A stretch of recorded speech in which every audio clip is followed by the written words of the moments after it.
তারুণ্যের প্রথম ভোট দাঁড়িপাল্লার পক্ষে হোক। তারুণ্যের প্রথম ভোট দাঁড়িপাল্লার পক্ষে হোক। তারুণ্যের প্রথম ভোট দাঁড়িপাল্লার পক্ষে হোক ইনশাআল্লাহ। ইতিমধ্যে আমরা দেখতে পেয়েছি তারুণ্যকে নিয়ে তাদের ভাবনা কি, রাষ্ট্র নেতাদের ভাবনা কি, সমাজের ইনসাফ কায়েম করার জন্য তাদের ভাবনা কি, সেটা তারা পরিষ্কার করেছেন। আমরা আশা করছি বাংলাদেশের ইতিমধ্যে তরুণরা প্রতিটি ক্যাম্পাসে 5টি ছাত্র সংসদ নির্বাচন হয়েছে, সেখানে তরুণরা ইতিমধ্যে ইনসাফের প্রতিনিধিদেরকে বাছাই করে নিয়েছে এবং আগামী 12 ফেব্রুয়ারি যে জাতীয় নির্বাচন হবে সেই নির্বাচনে ইনসাফের প্রতিনিধি, দাঁড়িপাল্লার কান্ডারি এবং 11 দলীয় জোটের যে প্রতিনিধিরা আছে তাদেরকে এই দেশের মানুষরা ভূমিধস বিজয়ের মাধ্যমে বিজয় করে নিয়ে এসে বাংলাদেশে ইনসাফ কায়েমে তারা সহযোগিতা করবে ইনশাআল্লাহ। আপনারা কি পারবেন ইনশাআল্লাহ? এবং ইতিমধ্যে তরুণরা সিদ্ধান্ত নিয়েছে 40 লক্ষ যুবকের তিনি চাকরি ব্যবস্থা করবেন। বাংলাদেশে ইতিমধ্যে বেকার আছে 25 লাখ।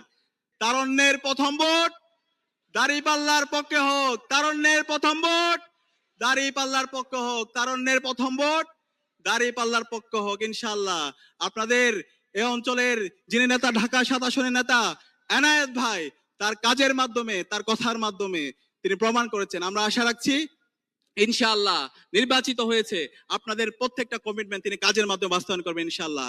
একই সাথে আমরা বলতে চাই, যারা এখনো চাঁদাবাজি করছেন, যারা এখনো সন্ত্রাস কায়েম করছেন, যারা এখনো বিভিন্ন ধরনের হুমকি দিচ্ছেন, আপনাদের এই রাজনীতি বাংলাদেশে আর চলবে না। যারা এই দুর্নীতি করছেন, সন্ত্রাস করছেন, চাঁদাবাজি করছেন, আমরা কিন্তু প্রজেক্টরের মাধ্যমে সব জাতিকে দেখাই দিব, কোনো ছাড় দেওয়া হবে না, সন্ত্রাসীদের কোনো ঠিকানা হবে না। সুতরাং সন্ত্রাসীরা, ইতিমধ্যে আমিরে জামাত বলেছেন 40 লক্ষ যুবকের তিনি চাকরি ব্যবস্থা করবেন। বাংলাদেশে ইতিমধ্যে বেকার আছে 25 লাখ। তাহলে যারা এই চাঁদাবাজি করছেন, টেন্ডারবাজি করছেন, সেগুলো ছেড়ে দেন।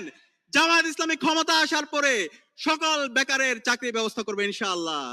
এই চাকরি, এই চাঁদাবাজি, টেন্ডারবাজি, এই জুলুম করে মানুষের থেকে বদুয়া নেবেন না।